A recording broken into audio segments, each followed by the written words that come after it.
Alright everyone, despite being warned for many months that there were perverts on YouTube, YouTube never listens to the independent creator base until it has a financial motive to. And in this case it was a major advertiser saying, hey YouTube, there are perverts on your platform, as though you didn't know that already, because people were saying it for months. We're going to suspend advertising with you till you do something about this. Now, this is probably just a backdoor to more censorship anyway by the advertisers and the legacy media. Like, do you think they would honestly report on this if they didn't want to use it for like some moral leverage and say, well, there's so many weirdos and YouTube needs more censorship. It needs more and more layers of moderation. Maybe the media should help you moderate it or something. That's probably what those idiots want.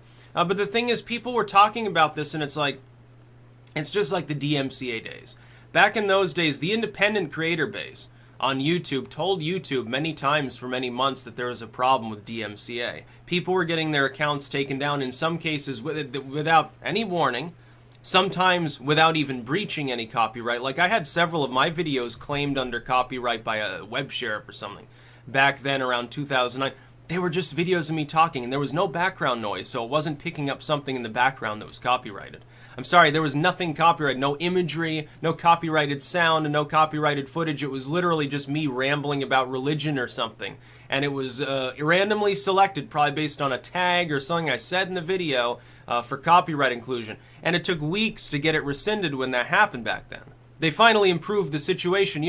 They only improved the situation when the firms, the ad firms and the recording companies said, hey, we're screwing ourselves out of money. We're going to ease up. Instead, we're just going to share monetization with people that post copyrighted content. We can make free money off of them posting material. Free advertising? Free money? What's not to love? YouTube was only compelled to change the situation because of fiscal motive. Behold, same situation now here. Fiscal motive. It's all about the money. They don't really care about the content of the platform. Look, companies don't have morality, nor, by the way, should they. They should only be driven by profit, which is why they should stop wasting their time with the offensive content. This, though, is more compelling. They do need to crack down on this. In their minds, it's all fiscal. They're like, well, the advertisers will flee. We have to do something about this. But until the advertisers said something, they didn't care if a bunch of private users that weren't buying ads on YouTube said there was a problem. I'd like to notify YouTube of another problem. There are groups of people that like smoke meth and shoot heroin and talk about how great it is and get together to talk about how easy it is to use drugs on YouTube too. It's called the weird side of YouTube. It's full of weird stuff. Now some of it's like just weird, like it's like here's a tumor popping. Here is, some performance art with puppets, and it's like zonked out and weird. It's the independent wannabe filmmaker side of YouTube, I guess, and the clickbaity side of YouTube. And some of it's entertaining. Some of it, though, unfortunately, is filled with perverts and people who are doing a lot of drugs. There's also 99% of the problem is spam. YouTube has a huge spam problem. Any search term you can think of, especially current events, anything related to politics, overrun by spam. YouTube has built algorithms that automatically demonetize any video in which a person says any word that's more vicious than poo-poo, but they can't somehow build an algorithm to prevent the spam deluge that plagues YouTube on a constant basis. Meanwhile, of course, as we now know, you've got, thousands of perverts running around trying to target children, and this fits right in with like the ElsaGate stuff. It was not taken seriously at the time. When independent individuals, when a bunch of random people on 4chan and YouTube were talking about the issue, oh, this is a conspiracy theory. They're trying to insinuate that like big tech companies, turn a blind eye to perverts on their platform. So, well, that's a conspiracy. They're trying to insinuate that there's ongoing attempts to target people online. Can we just look at statistics here? Let's put on our thinking caps. If you get several 100 million people together on a site like YouTube, statistically speaking, wouldn't a few of them at least be perverted? Okay, yes, obviously. Probably many tens of thousands of it. It's rather unfortunate. What kind of content, if their main purpose is to be perverts on the site, what kind of content are they going to go for? They're going to go to kids' content, because that's where the kids are, because they're fucking perverts. Well, I think we've isolated the problem. See, the problem is YouTube wanted apparently nothing to do with the situation. And this very common sense concept of, yes, indeed, the content is there, therefore the audience will follow, was totally ignored in favor of, you're a tinfoil hat wearing crazy, you've listened to too much Alex Jones and he's convinced you the frogs are turning gay. That's how the lamestream reacts to such things. They don't want to talk about it until there's a reason, a profit motive involved for them to bother talking about it. If it doesn't bring them money, they'll ignore it. It's just like every time there's a racial attack that involves a non-minority group, it's not going to get really into the news because it's not going to drive as much audience. In fact, it'll draw more ire than positive audience reaction in many cases because of the PC culture we have today.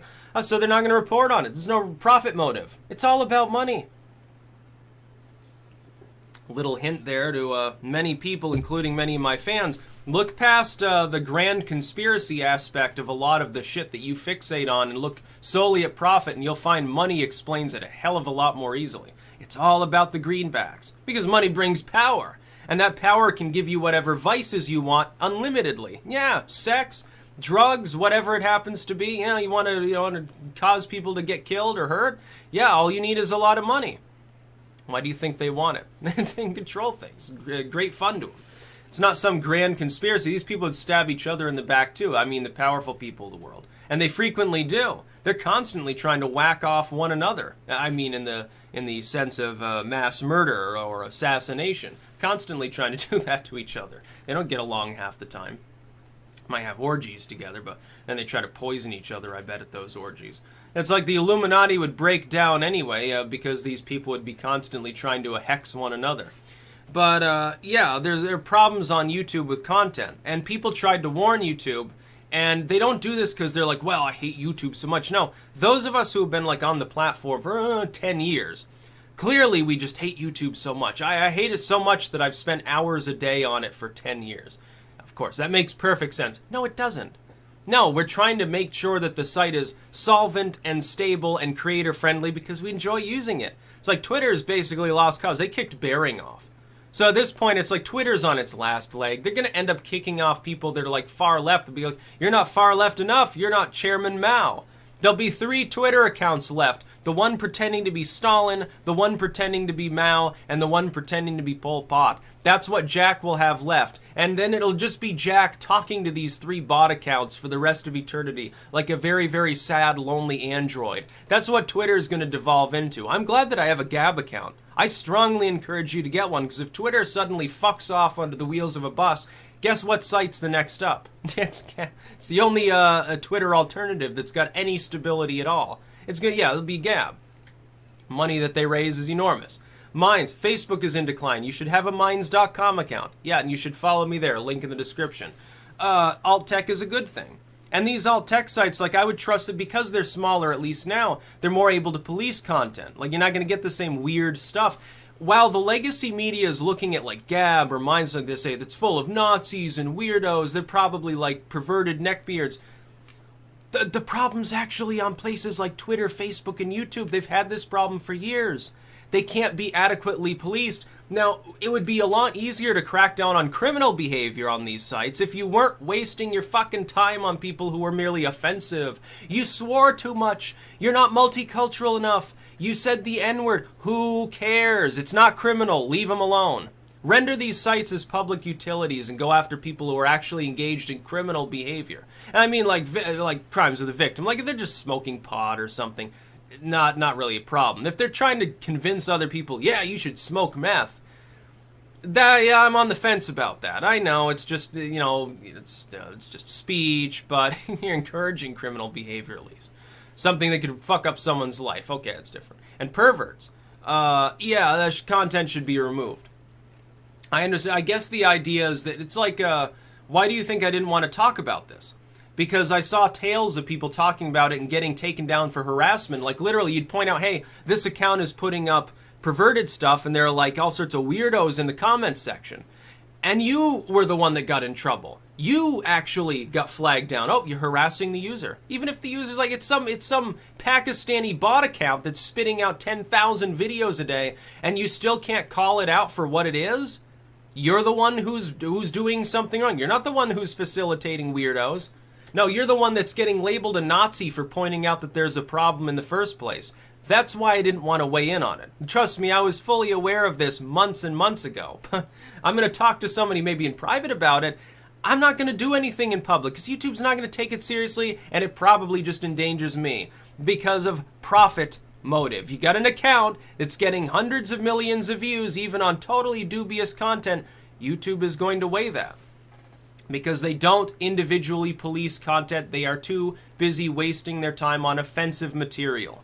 That's the problem. These NGOs need to back the fuck off. Look, if you're interested in like human rights, prevent violence against people. What about violence against like women and children? You've got all this weird shit on YouTube. That's a much more pressing, clear, present danger to many, many more people than somebody saying something that you find to be offensive. Oh, this person might affect an election and cause the rise of fascism. No, it's not going to happen. You've actually got problems happening on YouTube day to day. From the creator's perspective, a lot of it's spam related. It's spam because it clutters up YouTube. You got the same problem on Twitter with spam comments all the time. That's the main problem from the creator standpoint. From the user base of absorbing material, the problem is a lot of criminals and weirdos on YouTube. Only the advertisers and the NGOs and stuff are really going to be worried about offensive content. Them and a handful of pearl-clutching soccer moms, moralists, but you shouldn't take them seriously. They're passing fad. Today's moralists will be tomorrow's skeletons in the ground because they die off as a generation. And good riddance every time they get moralistic. It's good when that passes by and then more moralism comes. Satanic Panic, Red Scare, the Temperance Movement, Fire and Brimstone Days, the social progressivism of the late 18... It's time after time you get this moralism cropping up. So focus on things that actually cause harm. I would think that the weird stuff on YouTube that's facilitating weirdos, it's probably more of a concern, at least to me, than somebody saying, well, insert racial slur here. Oh my God, I'm so offended. Well, sticks and stones may break your bones, but that word didn't hurt me. If you find it offensive, move on. Find something else to look at. That's about all. Peace out.